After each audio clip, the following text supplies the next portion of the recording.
Westminster is in turmoil. What was supposed to be a landmark Brexit breakthrough has detonated like a political time bomb, and the fallout is threatening to take Keir Starmer's leadership with it.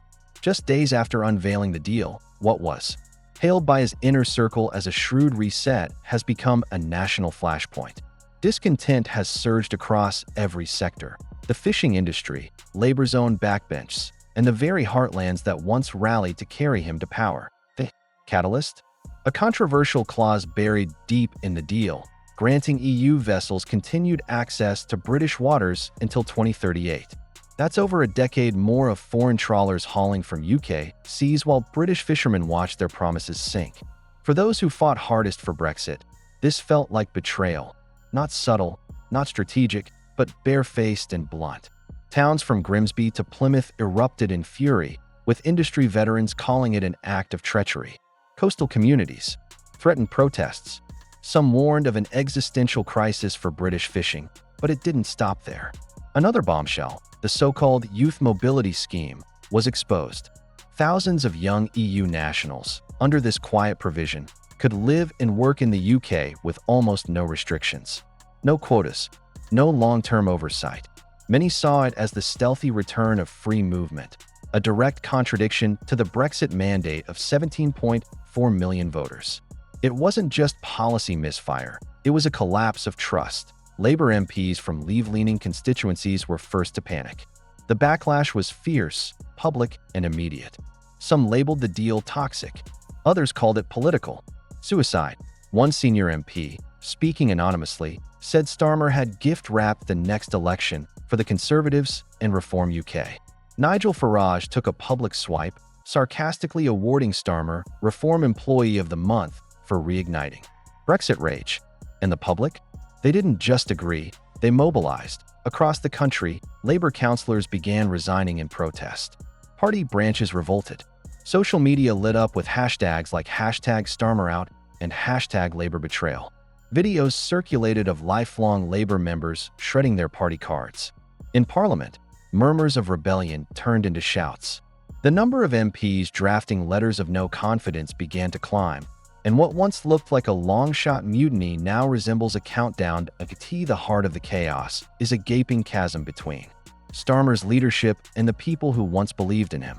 Labour's working-class base, miners' grandsons, union men, coastal families, feel utterly abandoned. The very foundation of his support is cracking.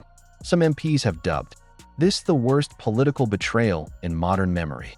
One leaked group chat between Labour MPs was filled with accusations: dictator, sellout, backstabber. Others are planning coordinated resignations. If enough leave the shadow cabinet, Starmer's leadership could implode before the next general election even begins, and behind closed doors, Labour HQ is reportedly in lockdown. Panic has turned to despair. Emergency meetings have devolved into shouting matches. One aide, overwhelmed, allegedly broke down in tears after a disastrous media interview. Another described the mood inside as a burning building with locked exits. MPs have been told to stay silent, avoid interviews, and dodge questions online.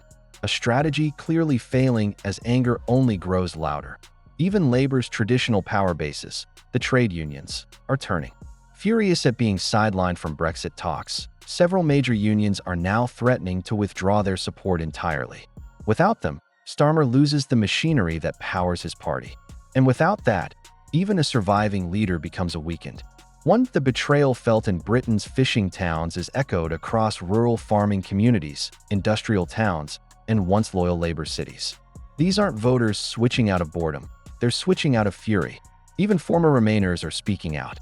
"I didn't vote Leave," said one woman at a Sunderland rally, "but I voted for democracy." What Starmer is doing isn't democracy, it's deceit. Leaked documents have only poured fuel on the fire. Reports of secret EU regulatory alignment talks held behind closed doors for over a year, with no parliamentary oversight and no consultation with Labour MPs. It paints a picture not of leadership, but of unilateral decision-making, undermining the democratic vote and reintroducing Brussels' influence through the back door. Tory strategists are now reportedly considering forcing a parliamentary vote on the EU deal. They see a golden opportunity to publicly splinter Labour and expose Starmer to national humiliation. The irony is sharp. It's not the Conservatives who've dismantled Labour, but Labour itself. One Tory insider summed it up bluntly: "We couldn't have scripted a better self-destruction." Even Brussels is watching in disbelief. EU officials, once cautiously optimistic about Starmer, are now privately admitting concern. "We thought we were dealing with a stable partner," one EU diplomat reportedly said. "Now we're not so sure." Meanwhile, Starmer is defiant.